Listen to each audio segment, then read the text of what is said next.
Picture this. You're sitting in a sterile law office, surrounded by family members who've spent decades treating you like an afterthought, watching them divide up millions while you get handed $25 in a room full of Snickers. That was my Tuesday afternoon. But what happened next? Well, let's just say my grandmother Rose had been playing chess while everyone else was playing checkers, and her final move changed absolutely everything. Before we jump back in, tell us where you're tuning in from, and if this story touches you, make sure you're subscribed, because tomorrow I've saved something extra special for you. My name is Chen, and I've spent most of my adult life being the family disappointment. While my cousins Madison and Tyler climbed corporate ladders and collected designer everything, I chose a different path entirely. After college, I became a social worker in Boulder, helping kids navigate the foster system. The pay was terrible, my apartment was tiny, and every family gathering became an interrogation about when I'd finally get serious about life. The Chen family had built their fortune through 3 generations of import business success. My great-grandparents arrived from Taiwan with nothing but determination and a suitcase. They scratched and saved until they could open a small import shop.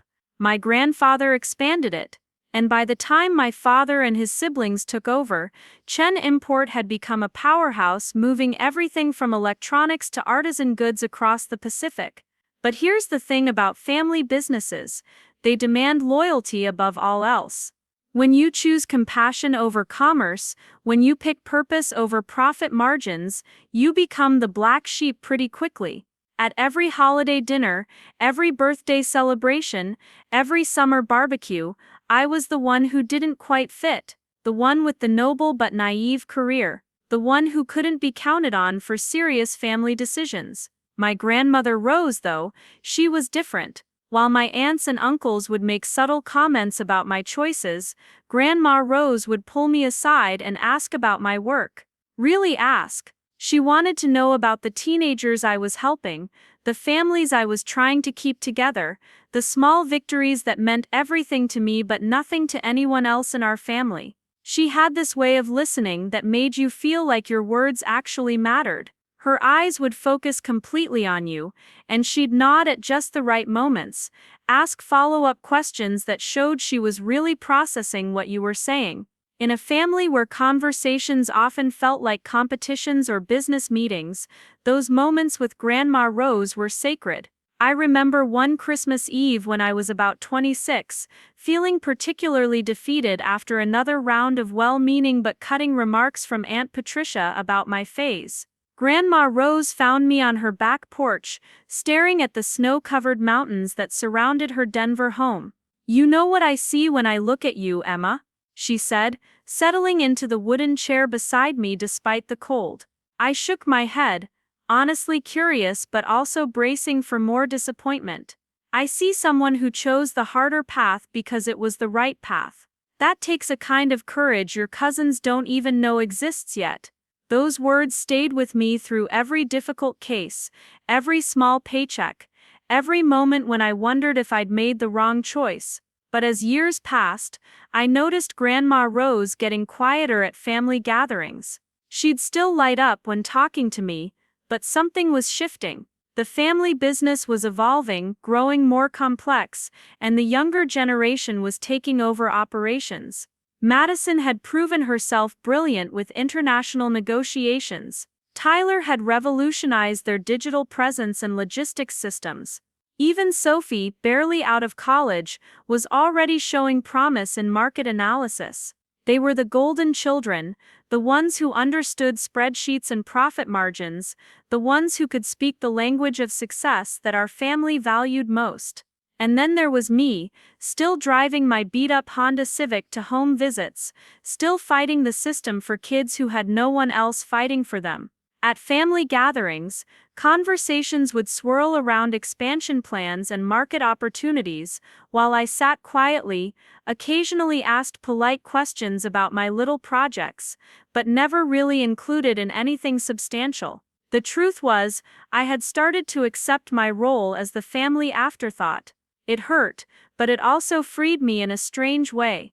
I didn't have to perform or pretend to be someone I wasn't. I could focus on my work, on making a real difference in individual lives, even if that difference couldn't be measured in quarterly reports. But Grandma Rose, even as she grew frailer, never stopped asking about my work. She wanted details about the kids I was helping, updates on families I'd mentioned months earlier. She remembered names and stories in a way that amazed me. Sometimes I wondered if she was the only one in our entire extended family who truly saw me as a person rather than a disappointment. When she died last spring at 87, it felt like losing the one person who had really understood me. The funeral was massive, hundreds of people whose lives she had touched, business associates who respected her wisdom, community members who had benefited from her quiet generosity. But in all those stories people shared, I kept hearing about acts of kindness and support that none of us in the family had known about. People mentioned scholarships that had appeared when they needed them most, anonymous donations that had saved local programs, mysterious benefactors who had helped them through impossible situations. It painted a picture of Grandma Rose as someone who had been secretly active in ways that went far beyond our family's business empire. The weeks after the funeral blurred together. There were arrangements to make, belongings to sort through, and endless family discussions about the future of Chen import. I helped where I could, but mostly I stayed in the background, processing my grief and trying to figure out how to move forward without the one person who had always believed in my choices. So when Mr. Peterson called to schedule the formal reading of Grandma Rose's will, I almost didn't go. Family legal meetings weren't really my territory, and I assumed it would be mostly about business transfers and property divisions that didn't concern me. But something in his voice, a careful formality that seemed to carry extra weight, made me change my mind. The law office in downtown Denver was everything you'd expect from a firm that handled wealthy families. Mahogany panels, leather-bound books, oil paintings of stern-looking men in expensive suits. When I walked into the conference room, I immediately felt underdressed in my thrift store blazer and Target heels, but that was nothing new. Madison was already there, perfectly put together as always in a designer suit that probably cost more than I made in a month.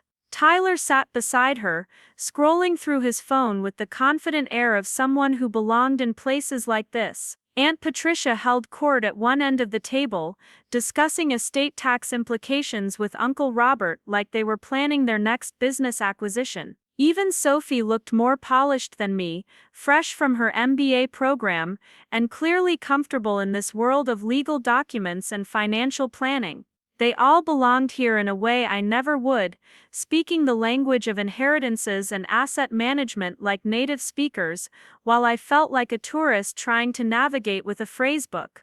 Mr. Peterson entered with a thick folder, and the kind of measured composure that suggested he'd done this many times before. He took his place at the head of the table, adjusted his glasses, and began with the standard legal language about Preparing and narrating this story took us a lot of time, so if you are enjoying it, subscribe to our channel. It means a lot to us. Now back to the story. Grandma Rose's final wishes and the distribution of her estate. The bulk of it was predictable. Madison received Grandma Rose's Denver house and a substantial cash inheritance. Tyler got controlling interest in the family business along with investment accounts that would set him up for life. Uncle Robert and Aunt Patricia received generous amounts that would secure comfortable retirements. Even Sophie, as the youngest, was set up with trust funds and education accounts that would carry her through graduate school and beyond. Each announcement was met with nods of satisfaction, quiet expressions of gratitude, and the kind of relief that comes when expectations are met.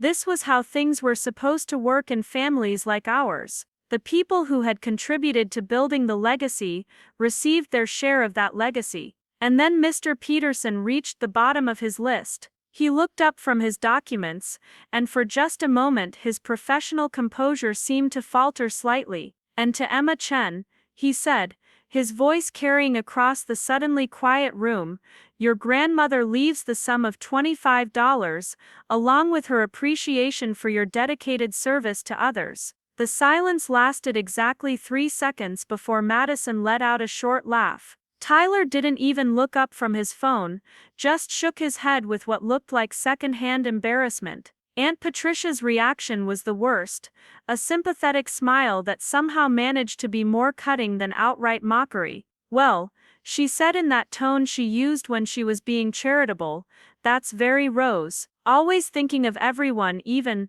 She didn't finish the sentence, but the implication hung in the air like smoke from a fire you couldn't quite locate. Uncle Robert cleared his throat uncomfortably. "Emma, you know your grandmother loved you very much. This isn't about the amount, it's about the gesture."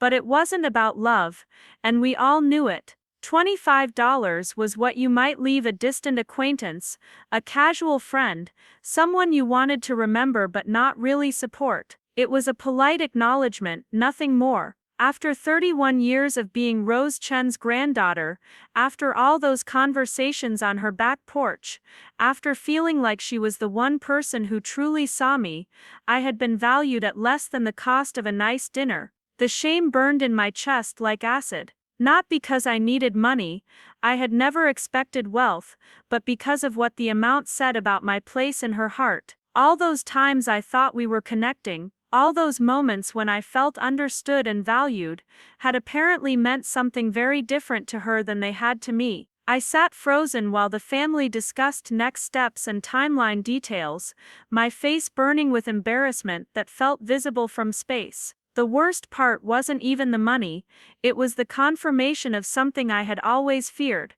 That despite Grandma Rose's kindness, despite her questions and attention, I had never really mattered to her the way Madison and Tyler did. I was the charity case, the one who got polite acknowledgement while the real grandchildren got real inheritance. When Mr. Peterson finally closed his folder and began shuffling papers, I stood up quickly, mumbling something about needing to get back to work. I needed to escape before anyone could offer more sympathetic explanations or uncomfortable reassurances about Grandma Rose's intentions. But just as I reached for my purse and prepared to make the walk of shame to the door, Mr. Peterson spoke again. "Miss Chen," he said quietly, "could you please remain for a moment? There's one additional matter your grandmother asked me to handle privately." The room fell silent again, but this time the quality of the silence was different. Instead of awkward amusement, there was curiosity,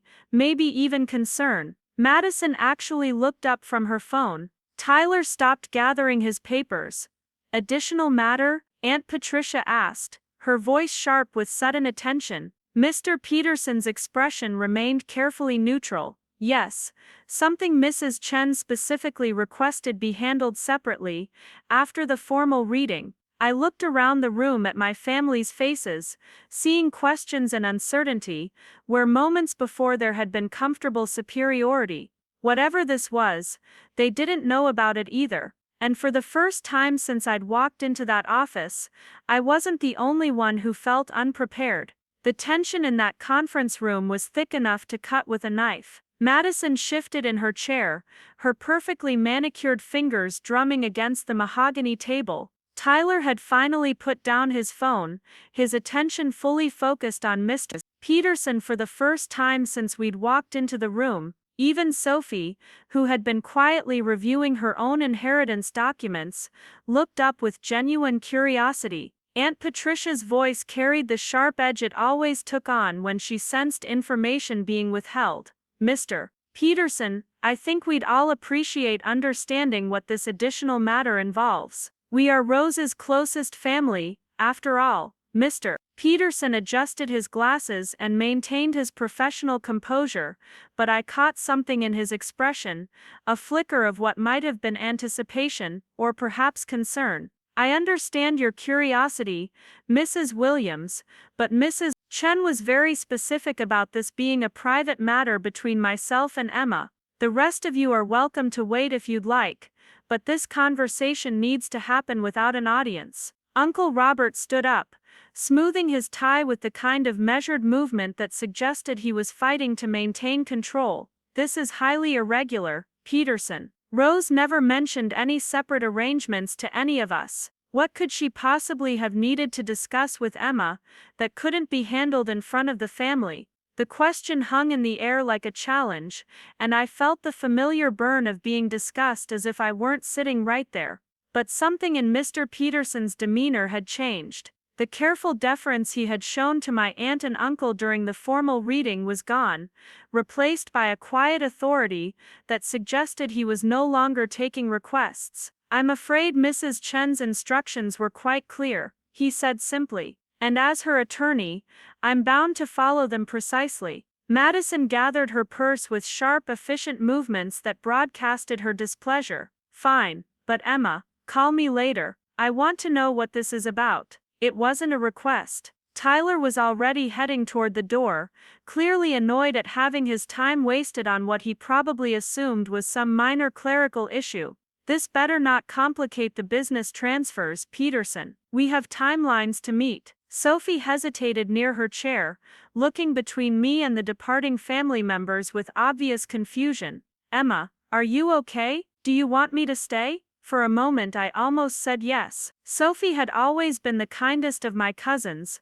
the one least likely to participate in the subtle dismissals that characterized most family interactions. But something in Mr. Peterson's expression suggested that whatever was coming needed to happen without witnesses, even sympathetic ones. "I'll be fine," I told her, managing what I hoped was a reassuring smile. "Probably just some paperwork thing about Grandma's charity donations or something." After they left, the conference room felt completely different. The mahogany walls that had seemed imposing and formal now felt protective, like a sanctuary where different rules might apply. Mr. Peterson waited until the sound of footsteps and muffled conversations had faded from the hallway before he spoke again. "Emma," he said, and his voice had lost its courtroom formality, becoming almost gentle, "your grandmother was an extraordinary woman. I've been the Chen family attorney for nearly 20 years, and I can tell you with certainty that Rose was the most thoughtful client I've ever had the privilege to serve." I nodded, not trusting my voice yet.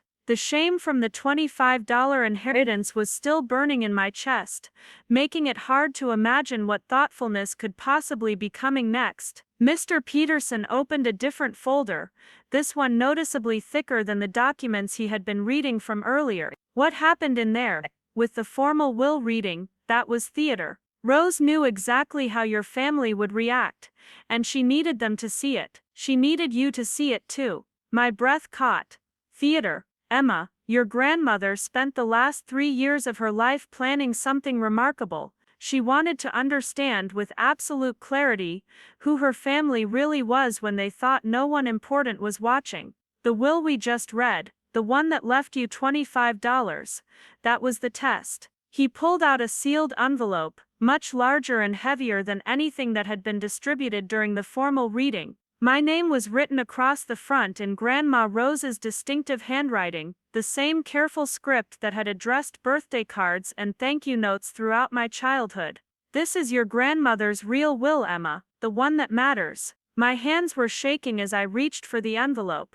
The paper was expensive, creamy and thick, with a weight that suggested importance. The seal was deep red wax, pressed with what looked like a traditional Chinese character I didn't recognize. "She wrote this herself," Mr. Peterson continued, "over the course of several months. She wanted to make sure every word was exactly right. She also asked me to be here when you read it, to answer any questions and to help with the practical aspects of what she's left you." I broke the seal carefully, as if the envelope might contain something fragile. The letter inside was written on matching paper, several pages thick, filled with Grandma Rose's neat handwriting. Just seeing her words again made my throat tight with grief and something else, a flutter of possibility that I was afraid to acknowledge. The first line stopped me cold. "My dearest Emma, if you're reading this, then you've just experienced what I hope will be the last time anyone in our family underestimates you." I looked up at Mr. Peterson, who was watching me with patient kindness. "She knew," I whispered. "She knew exactly how they would react. She knew because she'd been watching it happen for years," he replied. "Rose told me that watching your family treat you like an afterthought was one of the most painful experiences of her later life. But she also said it showed her exactly who you were when faced with dismissal and disappointment. You never became bitter, Emma. You never stopped doing good work just because it wasn't appreciated. I continued reading, my heart pounding harder with each line. You are the only one of my grandchildren who chose purpose over profit, service over status. While Madison and Tyler learned to navigate boardrooms, you learned to navigate broken systems and help the people everyone else had given up on. While they collected achievements, you collected moments of human connection that changed lives. The letter continued, and with each paragraph, I felt like I was discovering a version of my grandmother I had never fully known. She wrote about watching me work with difficult teenagers, about hearing stories of families I had helped keep together, about the quiet ways I had made myself indispensable to a community that most people overlooked. But more than your work, Emma, I watched your character. I watched you absorb dismissal and criticism without becoming cruel yourself. I watched you face financial struggles without compromising your values. I watched you choose empathy over resentment, again and again, even when resentment would have been easier. My vision was blurring with tears, but I forced myself to keep reading. There was something building in her words, a momentum that suggested revelations still to come, which brings me to why I constructed this elaborate charade. I needed your cousins and your aunt and uncle to show you exactly who they are when they think you have nothing to offer them. I needed you to see their laughter, their dismissal, their casual cruelty, because what comes next will change everything, and you needed to understand the difference between people who love you for who you are, and people who will love you for what you have. I looked up at Mr. Peterson again. What comes next? He smiled, the first genuine smile I had seen from him all day. Keep reading, Emma. Your grandmother. It was just getting started. The next section of the letter was written in different ink, as if she had taken a break and returned to it later. The handwriting was slightly shakier, but the words were clear and decisive. Emma, the $25 you received today represents something important. It's the exact amount I was given by my own grandmother when I was about your age, when my family thought I was making foolish choices by marrying your grandfather and moving to America. That $25 was supposed to be a message that my dreams were worthless. Instead, it became the seed money for everything our family has built. I had never heard this story before. In all our conversations, Grandma Rose had never mentioned receiving her own dismissive inheritance, never shared the parallel between her experience and mine. I kept that $25 for 60 years, Emma. It's been in my jewelry box, uncashed, a reminder that other people's opinions of yours have nothing to do with your actual value. Today, you received your own $25 from a family that thinks they understand your worth. I hope you'll keep it as I kept mine, as a reminder of this moment when everything changed. The letter continued, but the next section made me sit back in my chair, dizzy with disbelief. But Emma, unlike my grandmother, I am not giving you just symbolic hope. I am giving you the resources to make the changes you've dreamed of making, but on a scale you've never imagined possible. The formal will that was read today distributed a fraction of my actual estate. The bulk of my assets, my real legacy, belongs to you. Mr. Peterson was watching my face carefully. Emma, are you all right? Do you need some water? I shook my head, afraid that speaking would somehow make the words on the page disappear. I forced myself to continue reading. You are now the sole owner of the Rose Chen Foundation, which I have been building quietly for the past 15 years. The foundation has assets worth approximately $12 million, all dedicated to supporting the kind of work you've been doing your entire career: foster care advocacy, family preservation services, educational support for at-risk youth, housing assistance for families in crisis. Everything you've been fighting for on a case-by-case basis can now be fought for systematically. $12 million. The number was so large it felt abstract, like reading about someone else's life in a newspaper. I had never even seen $12,000 in one place, let alone 12 million. But that's not all, my dear granddaughter. You are also now the majority shareholder of Chen Import and Export, with controlling interest in the company your great-grandparents built. Madison and Tyler received management positions and generous salaries, but you own the company they'll be working for. I actually laughed out loud. a sharp sound that echoed strangely in the quiet conference room. The absurdity of it was overwhelming. 20 minutes ago, I had been the family disappointment walking away with $25. Now I was apparently the majority owner of a multi-million-dollar business that I knew absolutely nothing about running. I can see you're probably panicking about the business ownership, the letter continued, as if Grandma Rose had anticipated my exact reaction. Don't worry, you don't need to learn import regulations or manage shipping logistics. You need to do what you've always done, see the bigger picture and make decisions based on your values. The day-to-day operations will continue to be handled by people who understand those details. But the major decisions, the direction of the company, the way it treats employees, the communities it impacts, those decisions will be guided by your conscience. Mr. Peterson leaned forward slightly. Emma, there's more. The foundation and the business holdings are substantial, but there are other assets as well. Your grandmother owned properties you didn't know about, investments that have been growing for decades, accounts that were kept separate from everything the family knew about. I was having trouble processing the information. It felt like trying to hold water in my hands. The harder I gripped, the more it slipped away. How is this possible? How did no one in the family know about any of this? Your grandmother was extraordinarily careful about privacy, Mr. Peterson explained. The foundation was established through a separate legal entity. The additional business investments were made through holding companies. Even I didn't understand the full scope of what she had been building until she brought me all the documentation 6 months before she died.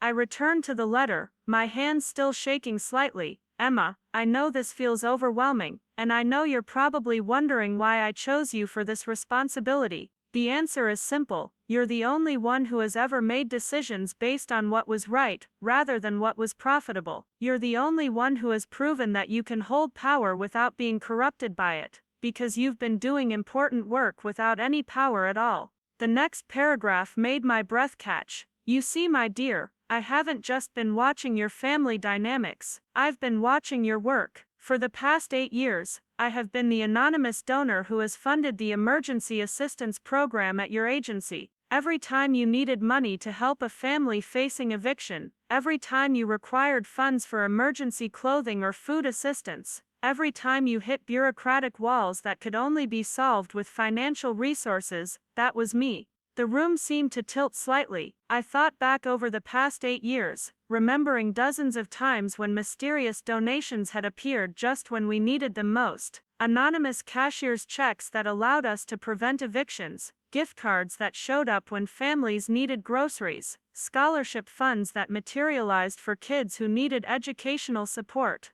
The Riverside Emergency Fund that has been supporting your clients, that was me. The scholarship program that has sent 12 of your kids to college, that was me. The Housing Deposit Assistance Fund that has helped 37 families find stable homes, that was me, Emma. All of it. I was crying now, the tears making it difficult to read the careful handwriting. All those times I had felt like I was fighting the system alone, all those moments when I had wondered if my work was making any real difference. Grandma Rose had been there, quietly making sure I had the resources to continue. I funded your work not because I felt sorry for you, but because I believed in you. I watched you take those anonymous donations and use them with more wisdom and compassion than most people could manage with unlimited resources. You never wasted a penny. You never used the money for anything other than helping people who genuinely needed help. You proved over and over again that you could be trusted with resources that could change lives. Mr. Peterson handed me a box of tissues without comment, allowing me to compose myself enough to continue reading. So now, Emma, I am trusting you with something much larger.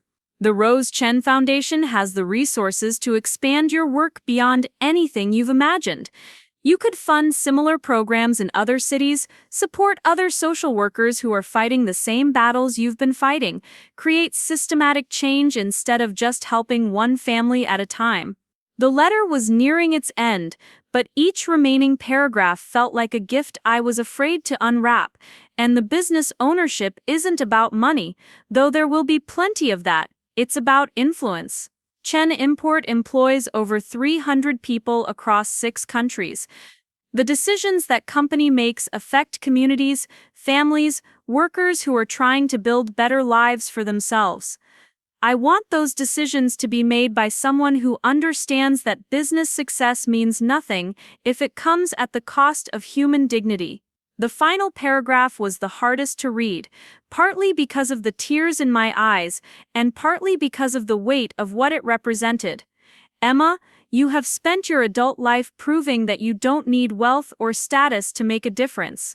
Now I'm asking you to prove that you can have wealth and status without losing the qualities that make you extraordinary. Use these resources wisely, help people systematically, change systems, not just individual circumstances. And remember that the family who laughed at your $25 inheritance will now have to reckon with the fact that you control their financial futures. The letter was signed with a simple, "All my love and respect, Grandma Rose," followed by a small postscript, "P.S. Check the safety deposit box at First National Bank downtown. Box 847. Mr. Peterson has the key." I set the letter down carefully, as if it might evaporate if I moved too quickly. Mr. Peterson was watching me with patient kindness, clearly prepared to wait as long as I needed to process what I had just learned. "This is real," I said finally. It wasn't a question, but I needed to hear the confirmation. "It's completely real, Emma. Your grandmother spent 3 years planning every detail of this transfer. She wanted to make sure you would be supported through the transition, that you would have legal protection, and that you would understand the full scope of what she was entrusting to you. I thought about my family probably sitting in some expensive restaurant right now, discussing the business transitions and their new financial security. They had no idea that the woman they had just dismissed with barely concealed amusement was now in a position to make decisions that would directly affect their lives. But more than that, I thought about the kids I worked with, the families I tried to help within the constraints of limited resources and bureaucratic obstacles. I thought about other social workers in other cities facing the same challenges I faced every day. I thought about the systematic changes that could be made if someone with resources actually cared about making them. "Mr. Peterson," I said slowly, "what happens next?" Mr. Peterson reached into his briefcase and withdrew a small silver key attached to a simple keychain. "The safety deposit box is our next stop, but first I think you should understand the timeline your grandmother established. She didn't want you to be overwhelmed by everything at once." He opened another folder, this one containing what looked like a detailed schedule. "Rose created a transition plan that will roll out over the next 6 months. Today you learn about the foundation and the business ownership. Next week we'll meet with the foundation's board of directors, who have been operating under sealed instructions for the past year. The month after that, we'll begin the process of transferring the business shares and arranging your introduction to the management team." I stared at the timeline, trying to wrap my mind around the level of planning this represented. She thought of everything, didn't she? "Emma, your grandmother was one of the most meticulous people I've ever known. But more than that, she understood people. She knew that sudden wealth could be as destructive as sudden poverty if not handled carefully. She wanted to make sure you had time to adjust, to understand each piece of your new responsibilities before taking on the next." The drive to First National Bank felt surreal. I sat in the passenger seat of Mr. Peterson's Mercedes, watching Denver's downtown buildings slide past the window, trying to reconcile the ordinary Tuesday afternoon traffic with the extraordinary changes happening in my life. People were going about their normal routines, grabbing coffee, heading to meetings, completely unaware that the woman in the car beside them had just inherited control of a multi-million-dollar empire. The bank itself was imposing in the way that old financial institutions always are, all marble columns and brass fixtures designed to convey stability and trust. Peterson guided me through the process of accessing the safety deposit box, his familiarity with the procedures suggesting he had done this many times before. The box itself was larger than I had expected, roughly the size of a briefcase and heavier too. We carried it to a private viewing room, and Mr. Peterson handed me the key with something that looked like ceremony. Your grandmother asked me to give you privacy for this part, he said. Take as much time as you need. I'll be in the lobby when you're ready. Alone in the small windowless room, I lifted the lid of the box with hands that were still trembling slightly. The contents were organized with the same meticulous care that had characterized everything else about Grandma Rose's planning. On top was another letter, this one shorter than the first but written on the same expensive paper. Beneath it were stacks of documents, photographs, and what looked like jewelry boxes. But it was the letter that drew my attention first. Emma, if you're reading this, then you've made it through the initial shock, and you're beginning to understand the scope of what I'm asking you to manage. I hope you're not feeling overwhelmed, though I suspect you probably are. Let me share with you why I have complete confidence in your ability to handle these responsibilities. The letter went on to detail specific examples of my work that she had somehow learned about in remarkable detail. She knew about the teenager I had helped get into community college after he had aged out of foster care. She knew about the family I had convinced to stay together through 6 months of intensive support instead of giving up and placing their children in the system. She knew about the advocacy work I had done to change policies at the state level, work that had mostly felt futile at the time. You see, Emma, I haven't just been funding your emergency assistance program. I've been documenting your impact. I have files full of follow-up reports on the families you've helped, updates on the kids you've advocated for, data on the systematic changes you've influenced. You think you've been fighting small battles, but you've actually been winning a war against indifference, one family at a time. The next section of the letter made me sit back in my chair. I know you're probably wondering about your family's reaction when they learn about this transfer of wealth and power. I want you to understand that their surprise will be genuine. I never told any of them about the foundation or the additional business assets. I wanted their treatment of you today to be completely authentic, uninfluenced by any knowledge of your eventual inheritance. She had orchestrated everything, I realized. The formal will reading, the family's reactions, my own humiliation, all of it had been carefully planned to create a moment of absolute clarity about who each person really was when they thought it didn't matter. But Emma, I also want you to understand that your aunt, uncle, and cousins are not evil people. They are people who have been shaped by a system that values wealth and status above character and compassion. They have learned to measure worth in dollars and market share, not in lives touched or problems solved. This inheritance isn't about punishing them. It's about giving you the resources to show them a different way of measuring success.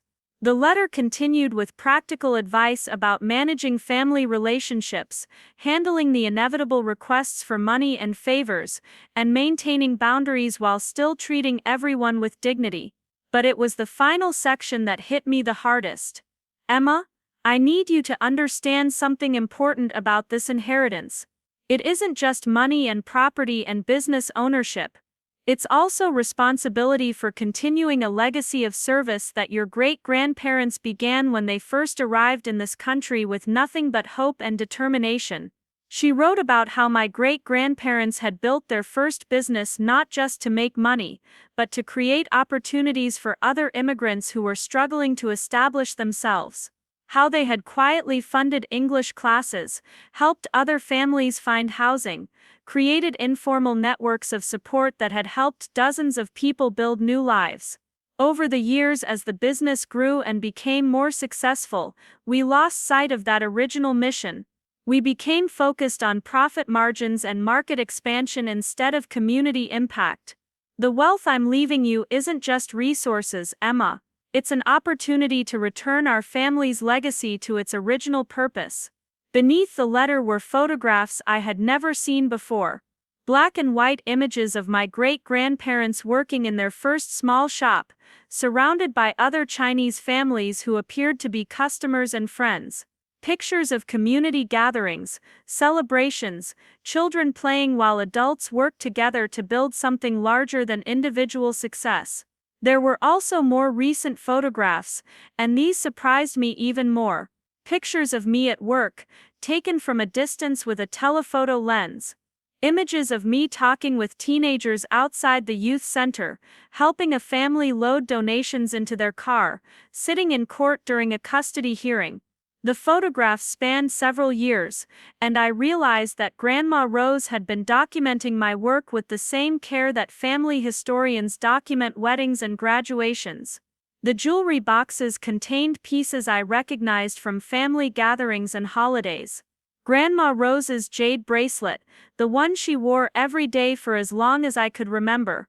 Her wedding ring, a simple gold band that had somehow managed to look elegant despite its plainness. But there were also pieces I had never seen before, including what appeared to be traditional Chinese jewelry that must have belonged to my great-grandmother. Each piece came with a small card explaining its history and significance. The jade bracelet had been a gift from my great-grandfather when they first opened their shop, bought with the profits from their first successful month in business. The wedding ring had been purchased when they saved enough money to afford matching bands, 5 years after their wedding. The traditional pieces had been brought from Taiwan, the only valuable possessions my great-grandmother had been able to carry when she left everything else behind. But it was the final box that contained the most surprising item. Inside, wrapped in tissue paper, was a small framed photograph that I had never seen before. It showed Grandma Rose as a young woman, probably in her 20s, standing beside a sign that read Chen Family Community Center. She was holding a ribbon and scissors, clearly about to cut the ribbon for some kind of opening ceremony. The card accompanying this photograph explained that in 1962, my grandparents had opened a community center in the neighborhood where they first lived when they arrived in America. The center had provided English classes, job placement assistance, temporary housing for new immigrants, and child care for families who were working multiple jobs to establish themselves. The center operated for 8 years, the card read, until urban renewal displaced the neighborhood and scattered the community we had been serving. Closing it was one of the greatest regrets of my life. I never stopped believing that we could have found a way to continue the work, to adapt to the changes instead of giving up. At the bottom of the safety deposit box was a final envelope, thicker than the others. Inside were architectural plans, property deeds, and what appeared to be construction contracts. The documents were recent, dated within the last 2 years, and they detailed the purchase and renovation of a building in East Denver, in a neighborhood that was currently home to a large population of recent immigrants and refugee families. A note clipped to the front of the documents explained everything. Emma, the Rose Chen Foundation's first major project is the reopening of the Chen Family Community Center, designed specifically to serve the kinds of families your great-grandparents once helped. The building has been purchased and the renovation is nearly complete. The center will offer the same services we provided 60 years ago, updated for the current needs of immigrant and refugee families. The plans showed a modern facility with classrooms for English instruction, computer labs for job training, child care facilities, a community kitchen, and temporary housing units for families in transition. There was also space designated for legal aid services, health screenings, and something called Family Advocacy Support. The Family Advocacy Support program is designed specifically around your expertise, Emma. It will provide the kind of comprehensive case management you've been doing for individual families, but with the resources to serve dozens of families simultaneously. You'll have a staff of social workers, legal advocates, and community liaisons, all working together to help families navigate the complex systems that determine their futures. I sat in that small bank room for nearly an hour, reading and rereading the documents, trying to understand the magnitude of what Grandma Rose had been planning. She hadn't just left me money. She had created a complete infrastructure for expanding the work I was already doing, scaling it up from individual cases to systematic change. But more than that, she had connected my work to our family's history in a way that made it feel like destiny rather than coincidence. The community center my great-grandparents had operated 60 years ago was being reborn through the foundation she had established in secret, using resources she had been accumulating for decades. When I finally emerged from the viewing room, Mr. Peterson was waiting in the lobby with coffee and what looked like infinite patience. He took one look at my face and smiled. "Overwhelming?" he asked. "That's one word for it," I replied, accepting the coffee gratefully. "Mr. Peterson, how long has she been planning this?" "I mean, really planning all of it?" He considered the question carefully. "I think Rose began planning this the day she realized that your family didn't truly understand your value. But the specific details, the foundation, the community center, the business restructuring, those plans began about 5 years ago, when she started liquidating other investments to fund the foundation." 5 years, I repeated, trying to imagine Grandma Rose sitting in her comfortable Denver home, methodically planning a revolution that would turn our entire family dynamic upside down. "Emma, there's something else you should know," Mr. Peterson continued. "Your grandmother wasn't just planning for your financial security, she was planning for your protection. She knew that sudden wealth could make you a target for manipulation, not just from family members, but from people who would want to take advantage of your generosity." He pulled out another folder, this one containing what appeared to be legal documents and contracts. "She established a team of advisors who will help you navigate the business decisions, investment choices, and foundation management. These are people she vetted carefully, people who share your values and understand your goals." "She thought of everything," I said, shaking my head in amazement. "Not everything," Mr. Peterson replied with a smile. "She left plenty of room for you to make your own choices, to shape the foundation and the community center according to your own vision. She gave you the framework, Emma, but the decisions about how to use it are entirely yours." As we drove back toward downtown Denver, I found myself looking at the city differently. The neighborhoods we passed through weren't just places where people lived and worked. They were communities full of families who might benefit from the kind of comprehensive support the new community center could provide. The office buildings weren't just corporate headquarters. They were places where policy decisions were made that could affect the lives of the people I worked with every day. "Mr. Peterson," I said as we pulled into his office parking garage, "when do I need to make decisions about all of this? I mean, when do I need to start actually doing something with these resources?" "The foundation board is expecting to meet with you next Tuesday," he replied. "But Emma, you've already been doing something with these resources for 8 years. You've been proving that you can use money wisely to help people in crisis. Now you just have a lot more money to work with. And my family, when will they find out about this?" Mr. Peterson's expression grew more serious. "That depends entirely on you. The foundation and the community center operate independently from the family business, so there's no legal requirement for them to know about those assets. But the business ownership will become public knowledge when we file the necessary paperwork with the state." "How long do I have before that happens?" "About 2 weeks. After that, it will be a matter of public record that you own controlling interest in Chen Import and Export." 2 weeks. 14 days to figure out how to handle a conversation that would change every family relationship I had ever known. 14 days to prepare for the moment when the cousins who had laughed at my $25 inheritance learned that I was now their boss. But as daunting as that conversation seemed, I found myself thinking more about the other implications of what I had learned.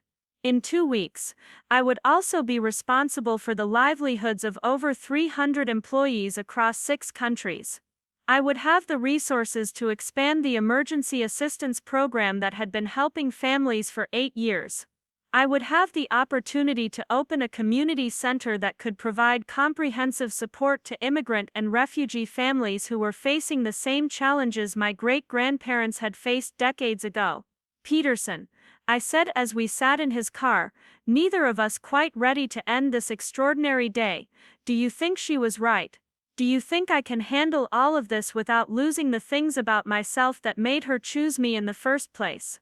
He turned to look at me directly, his expression more serious than I had seen it all day. Emma, I've been watching wealthy families for 20 years. I've seen what money does to people who aren't prepared for it, and I've seen what happens when people with good intentions suddenly have unlimited resources. He paused, seeming to choose his words carefully. Your grandmother wasn't just impressed by your work with individual families. She was impressed by your consistency. 8 years of having access to anonymous funding, and you never once used it inappropriately. 8 years of dealing with bureaucratic frustration and family dismissal, and you never became cynical or cruel. That's different from managing millions of dollars. Is it? He asked. Emma, the amount of money doesn't change the fundamental question: will you use resources to help people, or will you use them to help yourself? You've been answering that question the same way for 8 years. I don't think a larger bank account is going to change your character. As I walked to my beat-up Honda Civic, parked between 2 luxury cars in the underground garage, I thought about the conversation I would need to have with my supervisor tomorrow.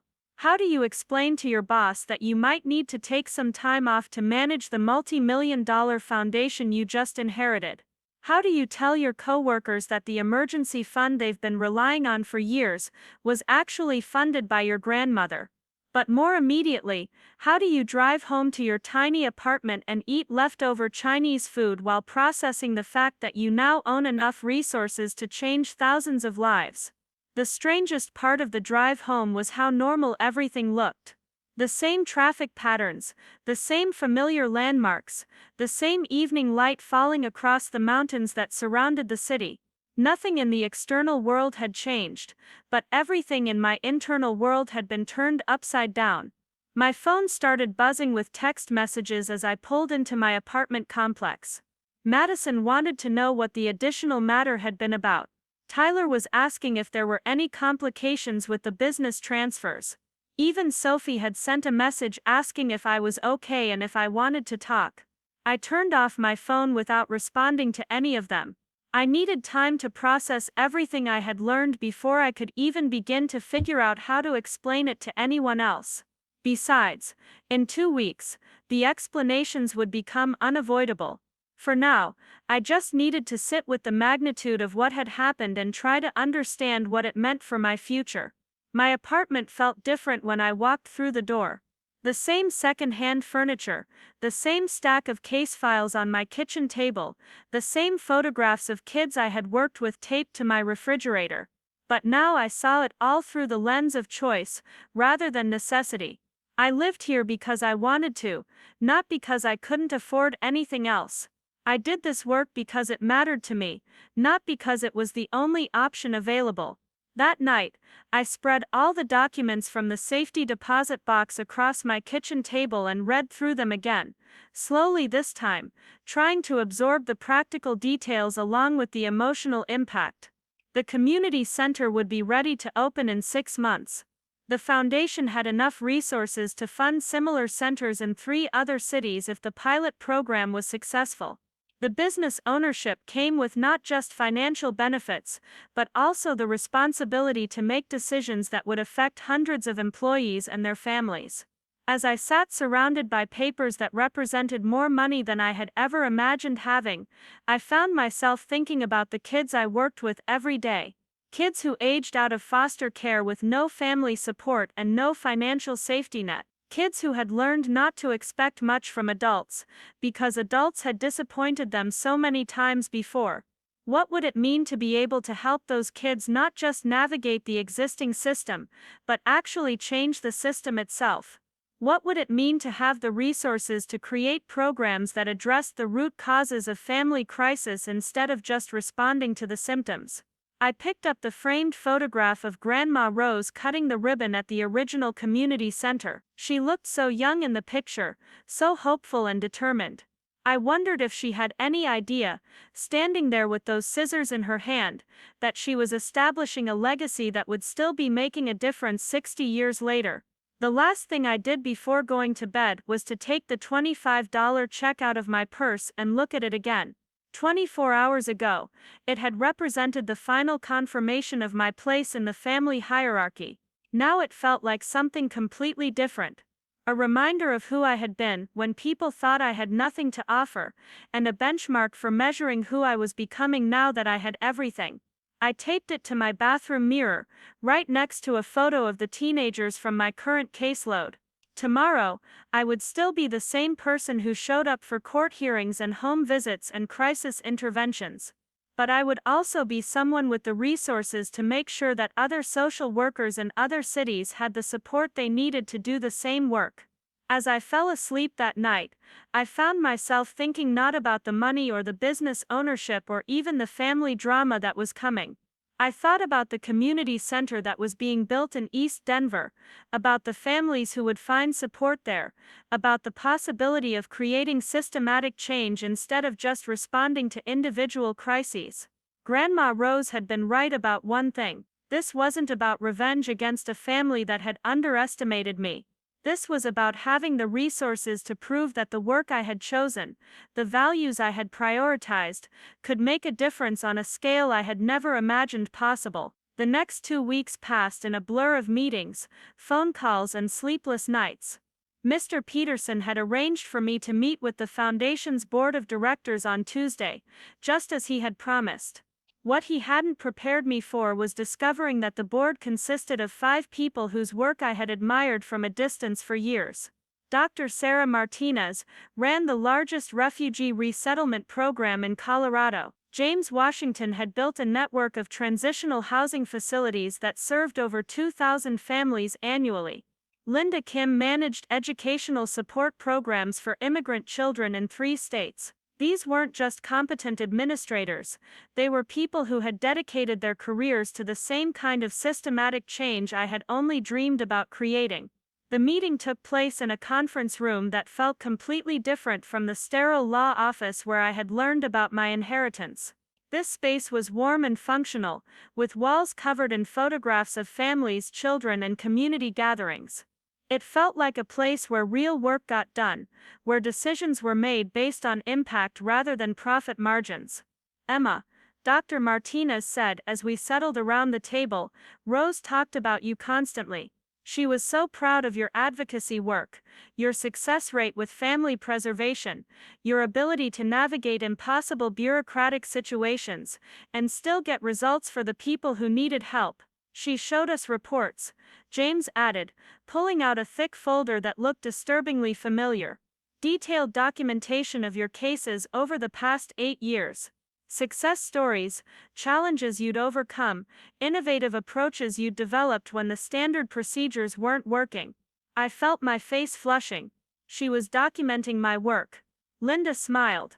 "Emma, Rose wasn't just funding your emergency assistance program, she was building a case study. She wanted to understand exactly how you achieved the results you were getting, so we could replicate your methods in other locations." They spent the next 3 hours walking me through the Foundation's current projects and future plans. The community center in East Denver was just the beginning.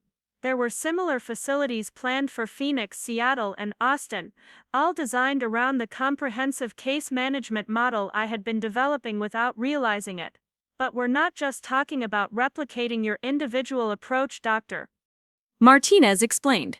We're talking about creating a network of advocates who can share resources, strategies, and support. Social workers in Austin dealing with housing crises could connect with social workers in Denver who have solved similar problems. Case managers in Seattle working with refugee families could access legal resources from colleagues in Phoenix." The scope of what they were describing was overwhelming. I had spent years feeling like I was fighting the system alone, improvising solutions with limited resources and hoping for the best. Now they were talking about creating a coordinated network of professionals who could share knowledge and resources to help families systematically rather than individually. "There's something else," James said, pulling out another set of documents. Rose established partnerships with several universities. They're developing social work programs specifically focused on comprehensive family advocacy. Students would spend their internships working in the community centers, learning the approaches you've developed. She wanted to make sure this work could continue beyond any individual person, Linda added. She was thinking about sustainability, about creating institutional knowledge that wouldn't disappear if key people moved on to other jobs. By the time I left that meeting, my head was spinning with possibilities I had never imagined, but it was also spinning with the weight of responsibility. These weren't just programs that would help individual families. They were programs that could change how social work was done, how communities supported vulnerable populations, how systems could be rebuilt to actually serve the people they were supposed to help. The business side of my inheritance proved to be equally complex, but in completely different ways. Chen Import and Export operated on a scale that made my head hurt just thinking about it. Container ships moving goods across the Pacific, distribution networks that supplied retailers across the Midwest, relationships with manufacturers in 6 different countries. Madison and Tyler had been running day-to-day operations effectively for several years, but the strategic decisions where to expand, which partnerships to pursue, how to balance profit with ethical considerations, those decisions would now be mine to make.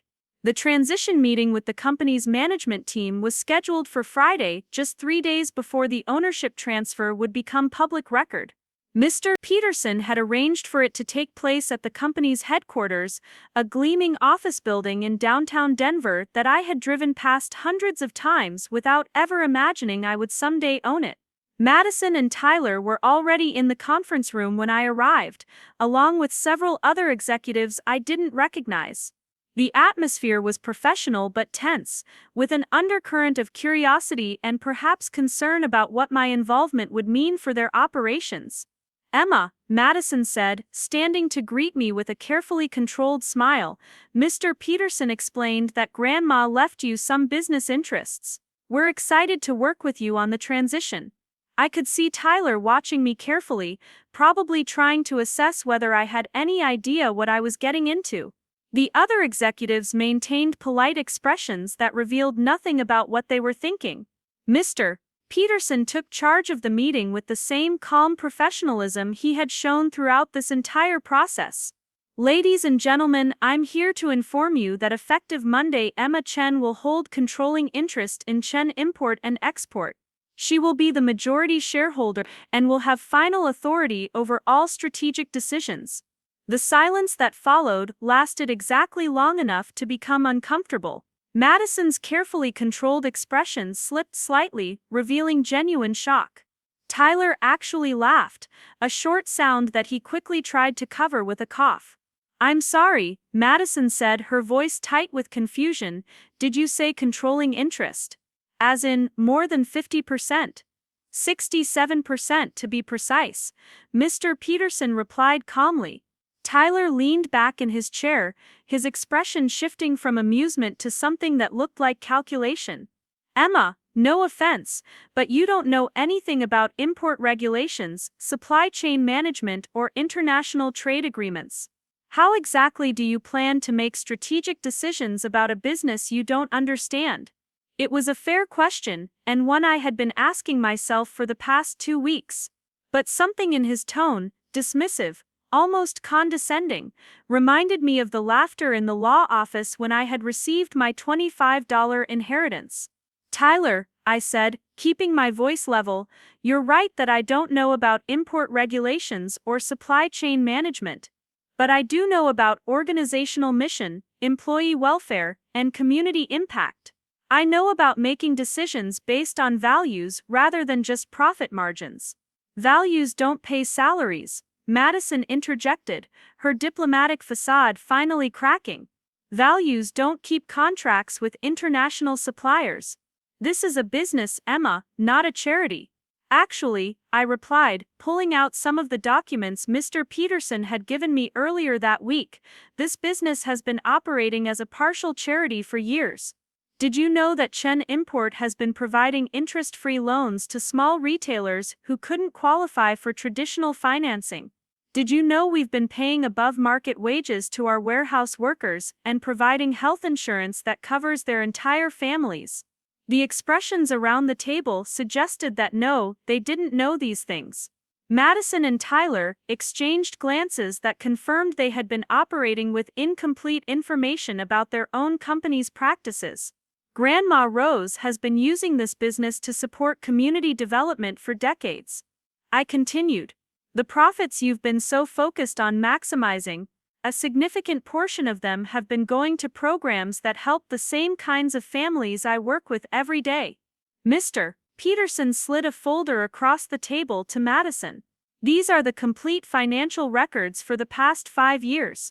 I think you'll find that the company's community investment programs have actually strengthened our relationships with suppliers and improved our reputation with retail partners. The meeting continued for another 2 hours, with Mr. Peterson walking everyone through the transition plan and the expectation for how business operations would continue. Madison and Tyler would retain their management roles and continue handling day-to-day operations. But decisions about company direction, major investments, and policy changes would require my approval. Emma, Tyler said as the meeting was winding down, I hope you understand that good intentions aren't enough to run a successful business. There are market pressures, competitive factors, regulatory requirements. Tyler interrupted. I understand that you're concerned about my qualifications. But let me ask you something. In the 5 years you've been managing operations, how many times have you visited our warehouse facilities? How many of our employees do you know by name? When was the last time you talked to the families who depend on the jobs we provide? He didn't answer, but his expression suggested he was beginning to understand that my approach to business ownership might be different from what he had expected. I'm not planning to micromanage operations or make decisions about things I don't understand. I continued. But I am planning to make sure that this company continues to reflect the values Grandma Rose built it on. We're going to be successful, but we're going to be successful in ways that support communities rather than exploiting them. The weekend before the ownership transfer became public was the last quiet time I would have for months. I spent Saturday at the construction site of the new community center, wearing a hard hat and safety glasses while the project manager walked me through the progress. The building was impressive even in its unfinished state. Large windows that would let in natural light, flexible spaces that could be reconfigured for different activities, a commercial kitchen designed to serve both the day-to-day meal programs and larger community events. But what struck me most was how welcoming the space felt, even with exposed beams and unfinished floors. Your grandmother had very specific ideas about how this space should feel, the project manager explained. She wanted it to be professional enough that people felt respected when they came here, but not so formal that they felt intimidated. Sunday, I drove to Grandma Rose's house for what I knew would be the last time I visited it as just her granddaughter rather than as the person responsible for continuing her legacy. Madison had inherited the house, but she had given me permission to spend some time there before she began the process of preparing it for sale. The house felt different without Grandma Rose in it, but her presence was still everywhere. The kitchen where she had made tea for every conversation we'd ever had. The back porch where she had told me I had the kind of courage my cousins didn't know existed. The study where she had apparently spent years planning the foundation and documenting my work. I found myself in that study, surrounded by filing cabinets and bookshelves, trying to understand how she had managed to coordinate so many complex projects without anyone in the family knowing what she was doing. The filing system was meticulous, with folders for every aspect of the foundation, the community center, the business modifications, and the transition plans. But there was also a folder labeled simply Emma, and when I opened it, I found 8 years of documentation that took my breath away. Copies of court reports I had written, newspaper articles about policy changes I had advocated for, letters from families I had helped, photographs of kids who had graduated from programs I had supported. She had been creating an archive of my work, building a comprehensive record of why she believed I was the right person to manage the resources she was leaving behind. But more than that, she had been documenting an approach to social work that she believed could be replicated and expanded. At the back of the folder was a handwritten note I had never seen before. Emma, if you're reading this, then you've discovered the extent to which I've been documenting your work. I hope you're not upset by the invasion of privacy. I needed to understand exactly how you achieved the results you were getting, because I wanted to make sure we could help other social workers achieve similar results. You have developed an approach to family advocacy that combines individual case management with systematic change. You help families navigate existing systems while also working to change those systems for future families. Most social workers do one or the other. You do both, and you do both effectively. The foundation, the community centers, the business ownership, all of it is designed to give you the resources to expand this approach. But more than that, it's designed to help you train other people to do this work. What you've figured out through years of experience, we can now teach systematically. Monday morning arrived with a flurry of phone calls that began before 7 a.m. and didn't stop until well past 10 p.m. The news about my business ownership had hit the local business press, and reporters wanted to know how a social worker had suddenly become the majority owner of one of Colorado's largest import companies. The first call came from Madison, her voice tight with stress and what sounded like genuine anger. "Emma, my phone has been ringing all morning. Business reporters, industry analysts, even some of our major clients. They all want to know what this ownership change means for company operations." "What did you tell them?" "I told them that operations would continue as normal, but Emma, I don't actually know if that's true." "Are you planning to make major changes? Are you going to bring in outside consultants? Are you going to start making decisions about contracts and supplier relationships?" I could hear the fear in her voice, and I realized that from her perspective, this transition represented a complete loss of control over her professional life. She had spent years building relationships and establishing credibility in an industry where she was already fighting to be taken seriously as a young woman. Now she was having to explain to clients and partners that her cousin, who had no business experience, was suddenly in charge of strategic decisions. "Madison," I said, "I'm not planning to make changes for the sake of making changes, but I am planning to make sure our business practices align with our values. If that requires modifications to how we operate, then yes, we'll make those modifications." "What does that even mean, Emma?" "Values don't negotiate contracts, values don't manage supply chains, values don't deal with currency fluctuations and shipping delays and regulatory compliance." "You're right," I replied, "but values do determine how we treat employees, how we select partners, how we respond to community needs, and how we measure success. Madison, this company has been operating according to Grandma Rose's values for decades. I'm not changing the fundamental approach, I'm just making sure it continues." The conversation continued for another 30 minutes, with Madison cycling through frustration, concern, and what eventually sounded like grudging acceptance that this transition was happening, whether she understood it or not. Tyler's call came that afternoon, and his approach was completely different. Instead of expressing concern about the business operations, he went straight to personal grievance. "Emma, I need to understand something. Did you know about this inheritance when we were sitting in that law office 2 weeks ago? Did you know that we were all being played while you sat there acting embarrassed about $25? The question was fair, but the accusation in his voice made me defensive. "Tyler, I had no idea about any of this until Mr. Peterson handed me that letter. I was just as shocked as everyone else." "But you're not shocked anymore. Are you? You're not questioning whether you deserve this, or whether you're qualified for it. You've just accepted that you're suddenly in charge of a business you know nothing about."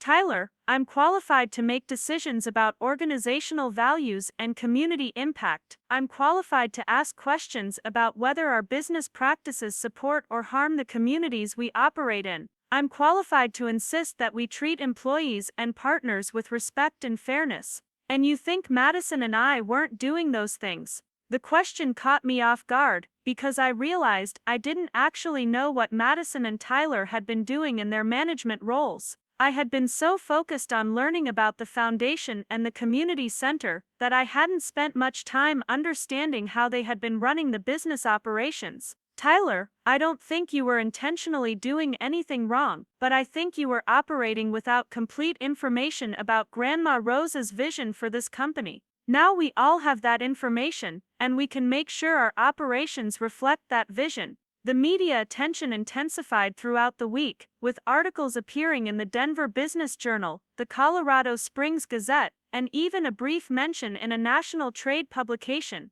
Most of the coverage was factual but puzzled, trying to understand how someone with no business background had suddenly acquired controlling interest in a successful import company. But it was the article in the Denver Post that changed everything. The reporter had done extensive research into my background, interviewing colleagues from the Department of Social Services, families I had worked with, and community leaders who knew about my advocacy work. The article wasn't just about the business inheritance, it was about the story behind the inheritance, about Grandma Rose's decision to entrust her legacy to someone who had dedicated their career to helping vulnerable families. It included quotes from teenagers I had helped navigate the foster care system, from parents who credited me with keeping their families together, from other social workers who described my approach to systematic change.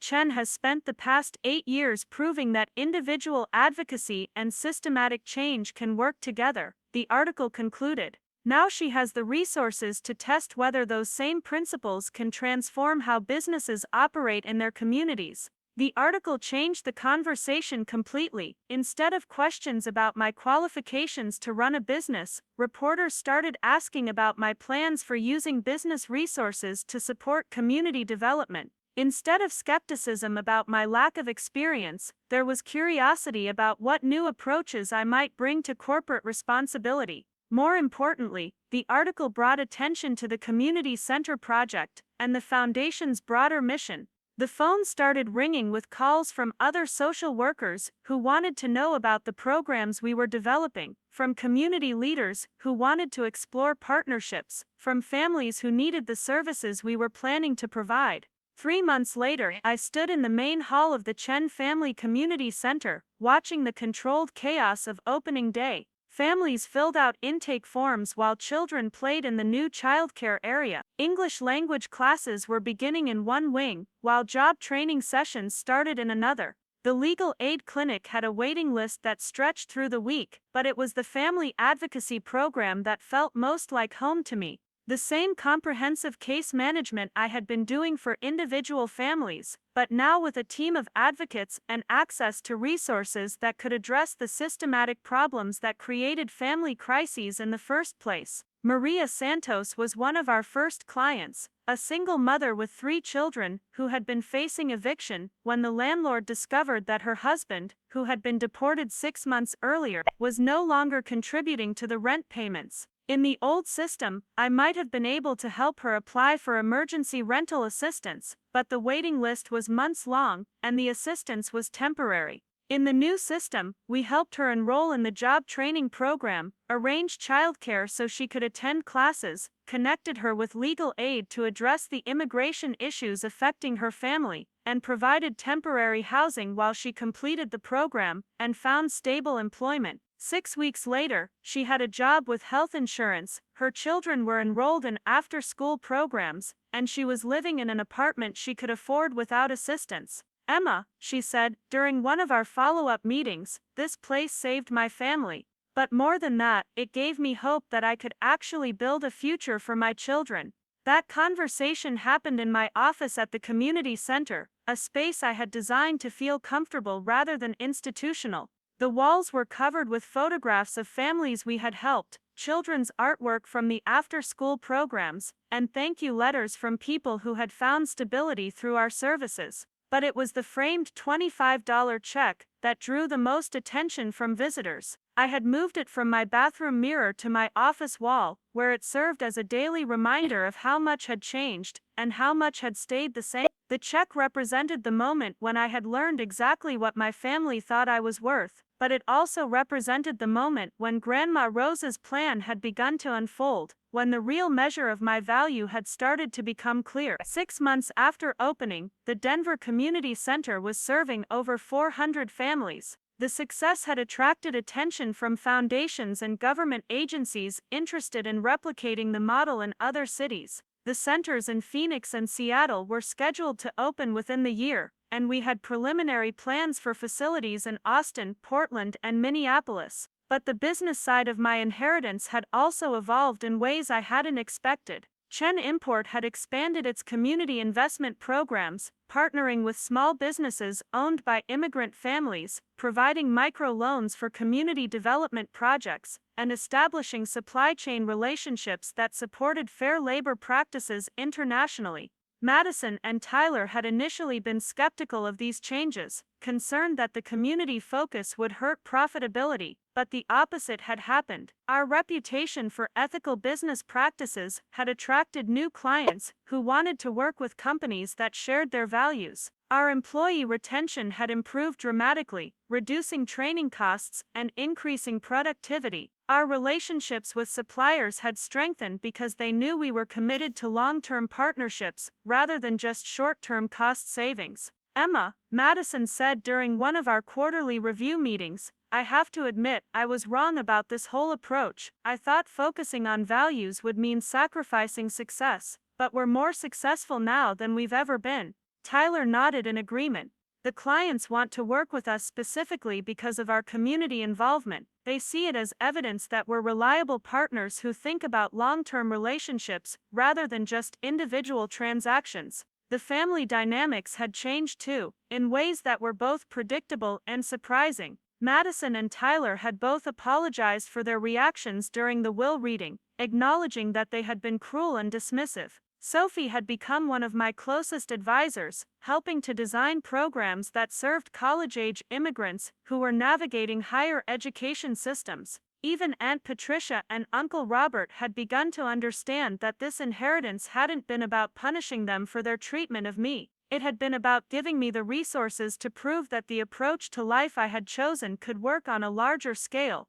"Emma," Aunt Patricia said during a family dinner 6 months after the will reading, "I want you to know that I'm proud of what you've built with the community center." Rose would be proud too. Uncle Robert raised his wineglass in what appeared to be a genuine toast to Emma, who showed us that there are different ways to measure success, and that sometimes the best business decisions are the ones that help other people succeed too. But it was the letter I found in Grandma Rose's desk that affected me most deeply. I had discovered it during the final cleanup of her house, tucked inside a book she had been reading before she died. The letter was addressed to me, but it was different from the others, more personal, less formal. "Emma, if you're reading this, then you've probably spent the past few months wondering whether I made the right choice in leaving you with all these responsibilities. Let me assure you that I have no doubts whatsoever. I didn't choose you because you were the most obvious candidate or because you were the most prepared for wealth and power. I chose you because you were the only one who had proven that you could hold power without being corrupted by it, because you had demonstrated that you could have resources without losing your compassion. But more than that, I chose you because you were the only one who understood that our family's real legacy isn't the money we accumulated or the business we built. Our real legacy is the way we chose to use our resources to support people who needed support. Your great-grandparents understood this when they first arrived in America. They built the first community center, not because it was profitable, but because it was necessary. I lost sight of this understanding for many years, focusing on business growth instead of community impact. You helped me remember what really mattered. Emma, the resources I've left you aren't just tools for helping individual families. They're tools for changing how social work is done, how businesses operate in their communities, how wealth can be used to create systematic change rather than just individual comfort. I know you'll use these resources wisely because you've been proving that you can use resources wisely for 8 years. I know you'll stay connected to the work that matters to you because that work has always been more important to you than personal recognition or financial security. But most importantly, I know you'll remember that the point of having resources isn't to have resources. The point is to use them to make sure that other people have the opportunities and support they need to build meaningful lives. The letter was signed with infinite love and respect, Grandma Rose, followed by a postscript that made me smile through my tears. P.S. Keep that $25 check somewhere you can see it. not as a reminder of how your family once treated you, but as a reminder of how far you've come and how much further you can go. A year after the will reading, I returned to Mr. Peterson's office for our annual review of the Foundation's operations and the business performance. The conference room looked exactly the same, but everything else had changed completely. The Foundation was now operating community centers in 5 cities, supporting over 2,000 families annually. The advocacy training program had graduated its first class of comprehensive case managers who were implementing similar approaches in social service agencies across the region. The business had expanded its community investment programs and was being recognized as a model for corporate social responsibility. Emma, Mr. Peterson said, as we reviewed the annual reports, your grandmother would be amazed by what you've accomplished, but I don't think she would be surprised. I still feel like I'm learning as I go, I admitted. There are days when I wonder if I'm making the right decisions, if I'm using these resources the way she intended.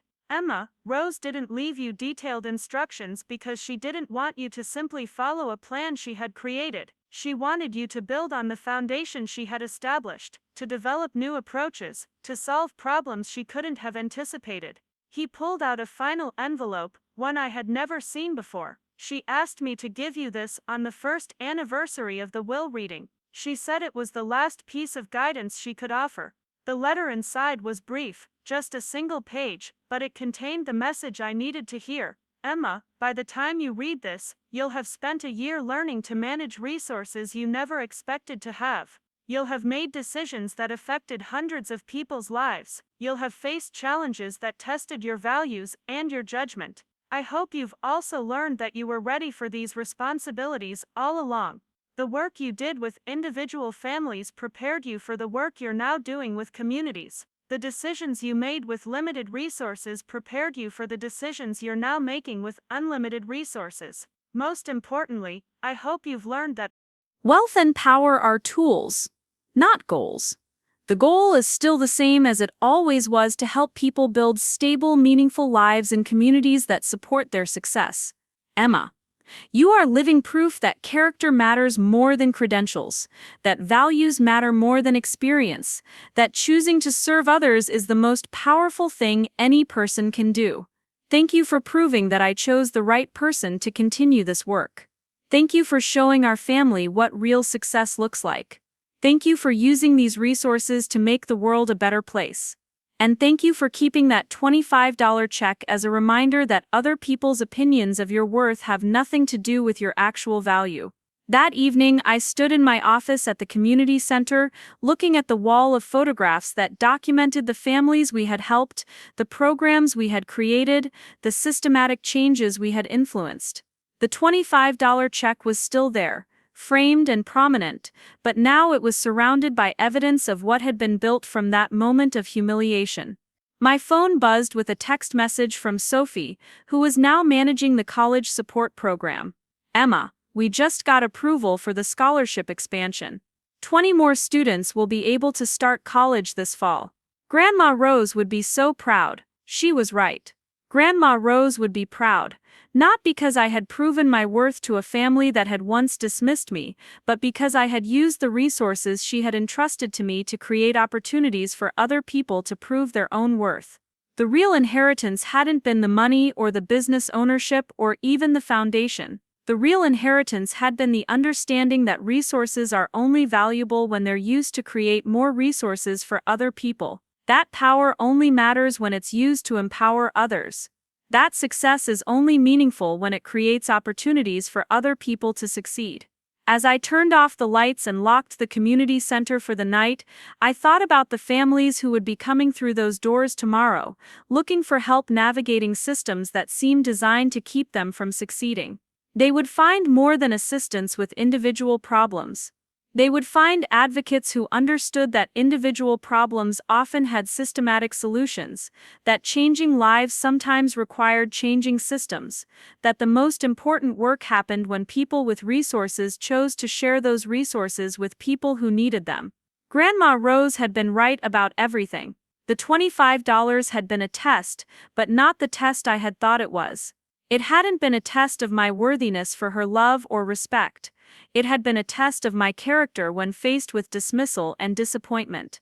A test of whether I would become bitter or remain committed to the work that mattered to me. I had passed that test without even knowing I was taking it.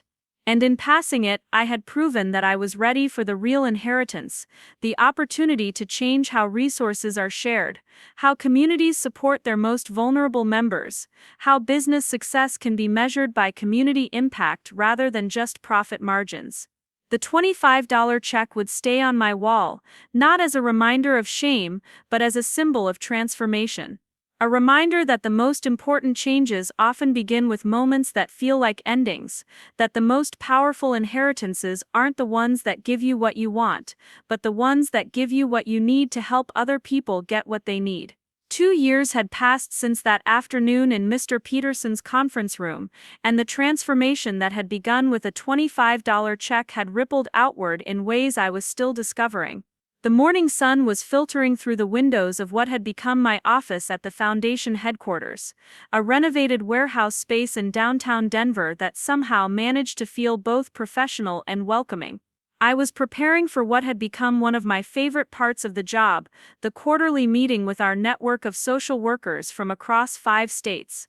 These weren't administrative meetings focused on budget reports and compliance metrics, though we covered those topics too. These were gatherings where frontline advocates shared strategies, celebrated victories, and helped each other navigate the impossible situations that came with trying to help families in crisis.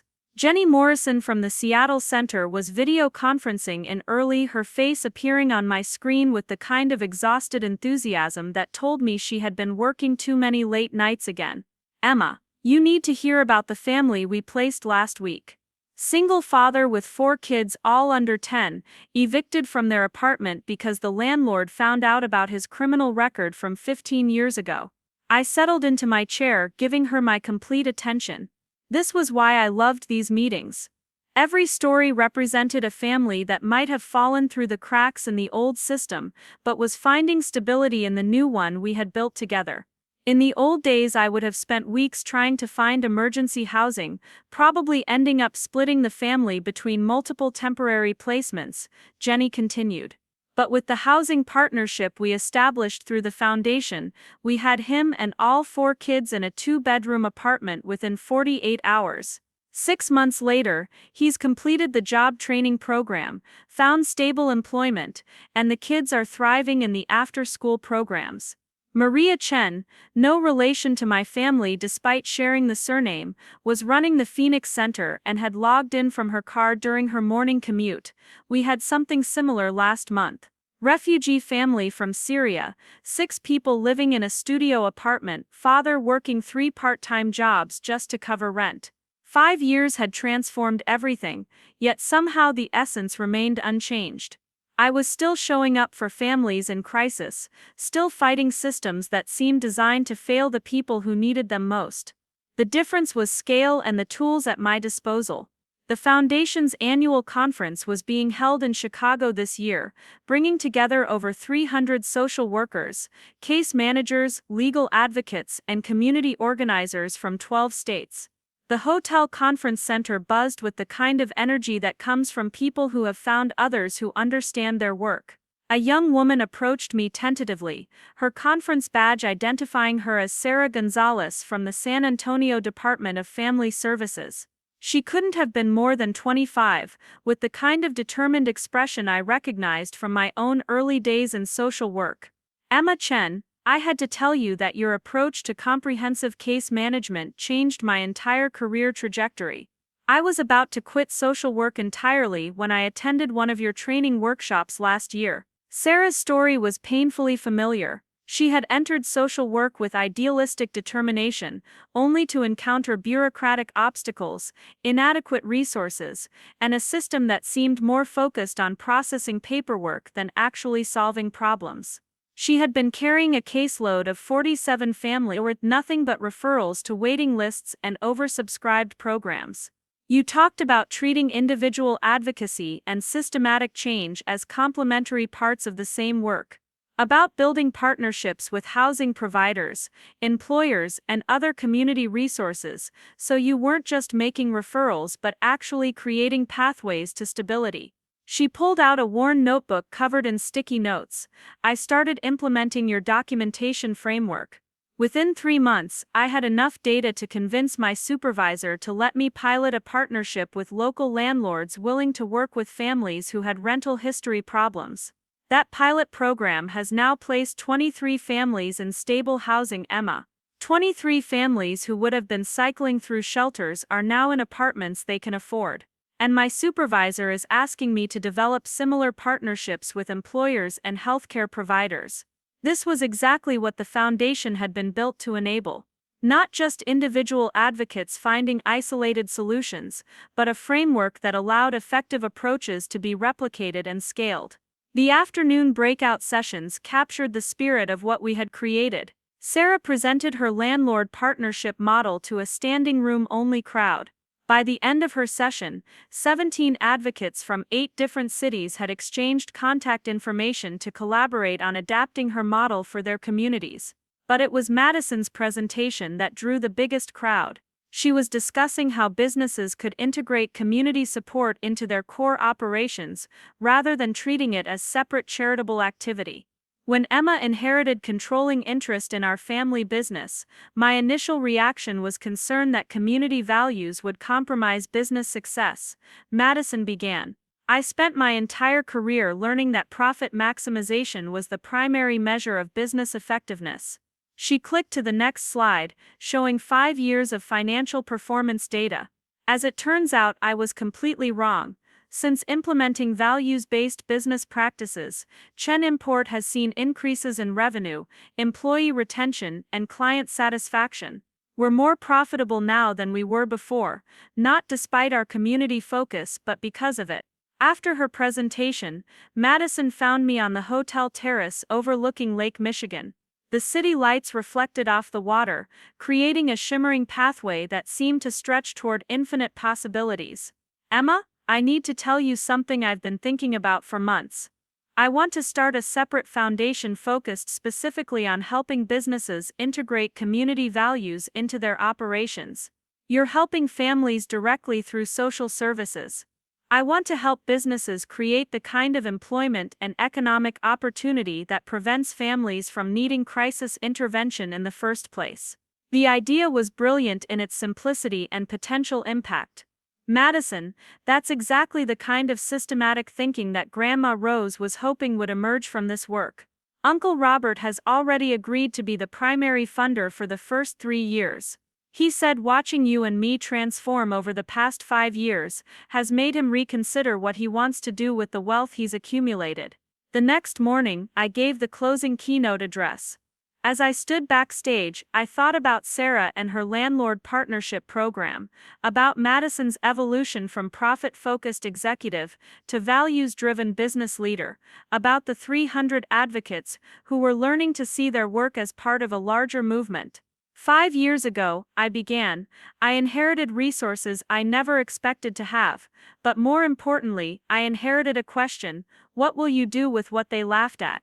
I told them about the will reading, about the $25 check, about my family's laughter. But I also told them about what came after the discovery of Grandma Rose's plan, the foundation that had been waiting for me, the community centers designed to systematically address barriers that created family crises. I pulled the framed check out of my bag and held it up. I carry this with me to every major foundation event, not as a reminder of humiliation, but as a reminder of transformation. This check represents the moment when everything changed, when I learned that my worth wasn't determined by other people's opinions. That evening, I returned to Denver exhausted but energized. My apartment had changed very little despite my changed circumstances.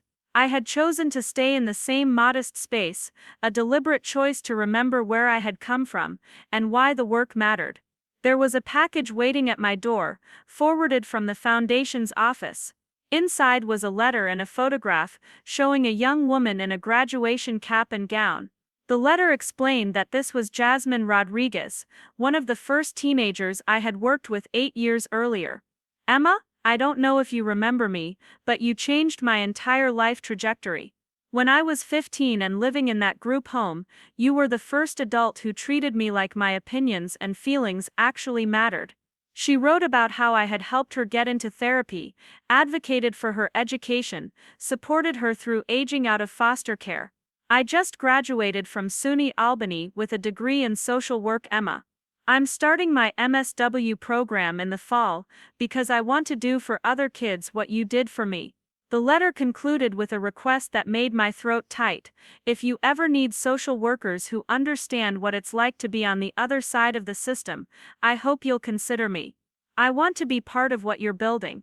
I responded immediately, arranging for Jasmine to intern at the Denver Community Center during the summer before starting her graduate program. 6 months later, I was back in Mr. Peterson's office for our annual review. But today he had something different on his agenda. He pulled out a folder that looked old and worn.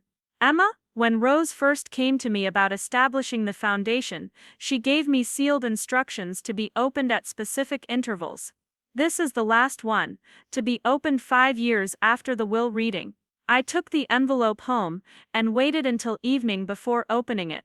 The letter inside was the longest yet, written in sections over several months. My dearest Emma, if you're reading this, then 5 years have passed since the will reading, and I hope you've begun to understand not just what I was trying to give you, but why I chose such an elaborate method. She wrote about watching me throughout my 20s, seeing me choose social work despite family pressure, seeing me stay committed despite low pay and limited recognition, seeing me develop approaches to comprehensive advocacy. What impressed me most wasn't your dedication or skills or results, though all were remarkable. What impressed me was your character when faced with obstacles. You never became bitter when families couldn't overcome their circumstances. You never became cynical when bureaucratic systems blocked solutions. You never stopped believing that individual people mattered. The letter addressed family dynamics, her regret that she hadn't challenged unhealthy values earlier. The will reading was designed to show you, with absolute clarity, who your family members were when they thought you had nothing to offer. But more importantly, I needed to show them who you were when faced with dismissal. Would you become vindictive? Would you become bitter? Would you change your values now that you had resources? Those were the questions I needed answered, not because I doubted you, but because they needed to see the answers. The next section addressed something I had been thinking about as the foundation grew. Emma, 5 years is long enough to establish that the foundation's approach is effective. Now it's time to begin planning for the next phase, ensuring that this work continues beyond your direct involvement. She had specific suggestions for governance structures, financial sustainability, leadership development. You've proven that comprehensive advocacy works. Now you need to prove that these approaches can outlive their founders, that they can become institutional rather than personal. The letter concluded with one final revelation. Emma, there's one more thing I need to tell you. When I was your age, I received a similar inheritance from my own grandmother, the one who gave me $25 as a dismissive gesture when I chose to marry your grandfather. My grandmother died 3 years later, and her will revealed she had been watching me carefully. She left me the equivalent of what would now be about $3 million, along with a letter explaining that she wanted to see if I would give up on my choices when faced with family rejection, or if I would stay true to my values. That inheritance became the seed money for everything our family built, but more importantly, it taught me that resources matter less than character, that other people's opinions of your worth have nothing to do with your actual value. Emma, you are continuing something that started with my grandmother's test. The $25 check you received wasn't just my test for you, it was my way of passing on a tradition of testing character, of ensuring resources are entrusted to people who will use them wisely. Keep that check, Emma. Let it remind you that every ending is also a beginning, that every dismissal can become an opportunity for transformation. And when the time comes, find someone else whose character has been tested by rejection. Someone who has stayed true to their values despite the cost. Pass the test forward, Emma. Let this tradition continue. I sat there as the sun set, holding this final letter, and understanding the full scope of what she had given me. It wasn't just the foundation or the business, or the financial resources. It was membership in a lineage of women who had used unexpected inheritances to create opportunities for others, who had transformed dismissal into determination, who had built legacies that multiplied through the people they touched. I thought about Jasmine Rodriguez, who would be starting her graduate program in the fall. I thought about Sarah Gonzalez, and her landlord partnership program being replicated in 8 cities. I thought about Madison's plans for a business foundation that would help companies integrate community values. The work was multiplying exactly as Grandma Rose had hoped, spreading through advocates who learned new approaches, through family members who transformed their understanding of success, through families who received support and became resources for others. 5 years after that humiliating afternoon in Mr. Peterson's conference room, I finally understood what Grandma Rose had been trying to teach our entire family. Worth isn't determined by wealth or status or other people's opinions. Worth is determined by what you do with whatever resources you have, by whether you use them to build barriers or bridges. The $25 check had become exactly what she intended, not a reminder of shame but a symbol of transformation.